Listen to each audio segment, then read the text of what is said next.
Impact segment tonight, the Republican debate, less than an hour away. As I said, new poll by ABC ranked the top 5 GOP candidates as far as favorability among American adults. Ben Carson on top, 50% favorable, 32% unfavorable. Marco Rubio, 41-37. Donald Trump, 38, 59 unfavorable. Jeb Bush, 36 favorable, 55 unfavorable. Ted Cruz, 34-44. And just for your information, this is interesting. At this time, 12 years ago, in the presidential primary hunt, Howard Dean led the Democratic field in the polls. 8 years ago, Hillary Clinton led Barack Obama by 23 points, and Rudy Giuliani was atop the Republican field. 2011, Herman Cain was the polling leader in the GOP. Rejoining us now from Washington, Charles Krauthammer. Which candidate tonight is the most desperate? Well, that's easy. That's Jeb Bush. Jeb Bush has lost 3 debates in a row. His numbers have plummeted. They've gone, I mean, the arrow is almost straight down. And his supporters are really, they're panicking. They're very upset. Some of them are ready to bolt.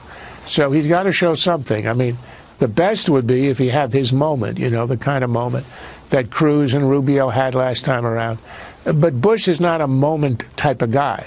So I think his second best chance right here is to play to his strength. It's going to be about economics.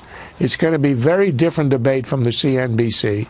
They're going to try to make it substantive, and this is where he's strong.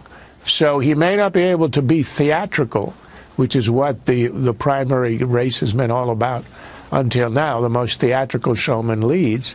But I think if he can make a strong case for himself and come off just confident, somebody you can trust with the country, that would be a plus. He needs to stop the spiral downwards.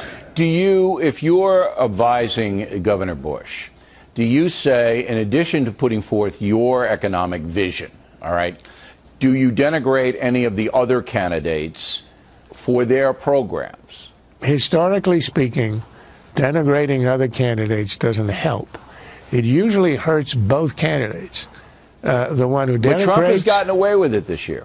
Yeah, but Trump is a reality star playing a totally different game. Nobody vets his statements. Nobody cares if they're contradictory. Nobody actually looks at the policies. He floats in a different stratosphere. I think that will change as we approach the actual voting. If you take him out of the equation, I think other candidates are judged to some extent on their programs. The Trump effect is that it's been largely about theater, personality, and performance. But I think we're going to have a turn. Eventually, you got to talk about Trump what himself do turned. For I us. mean, he had a Wall Street Journal article this week on his economic plan, particularly China and the devaluation of their currency and what he would do. So I think he himself understands what you're saying and is trying to turn it into substance. But let's face it. 2 hours of watching, people tell you about macroeconomics. I mean, people are going to just fall off the couch. You got to have some kind of color, particularly in an age of anger, Charles. Look, I don't think Jeb is good at anger. He can pretend, but it's pretty transparent that he's not. He said, remember that kind of remark you made off the cuff a couple of weeks ago? He resents being demonized and having to demonize others. I mean, who's saying you have to demonize others? He obviously doesn't like the game he's in, the game of presidential politics. So I think his escape is simply to say, I'm different. I'm not going to hurl insults, and I'm going to tell you what I'm going to do. If he can do it in an engaging way, convincing way, this is a guy of some substance, then I think he's going to, his job is to halt the death spiral. He's got to stop the damage and start to rebuild. He's got the money to hang in. But as you said, if he goes, well, he's at like 4% and 5% in some polls now. So, I mean, if you slip any further, he's done. Any of the second-tier candidates on a stage, it's like 4 and 4 now. I mean, we got Carson, and I don't know if they're going to give Carson any questions about the stuff that's happened this week about, his narrative and his biography.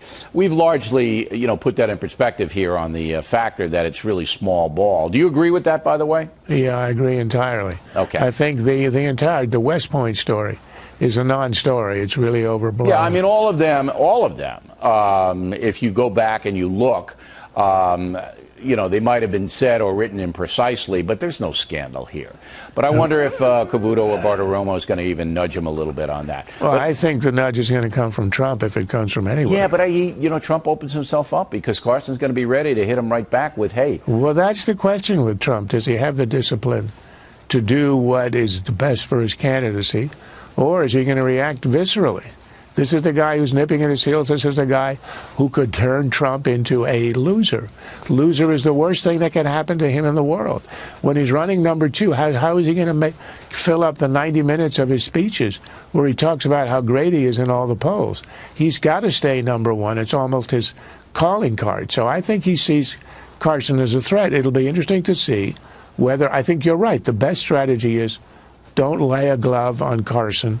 This is a guy who is seen, almost worshipped by a lot of the Republican. He's got a very high favorability. That's even likely after all to blow up.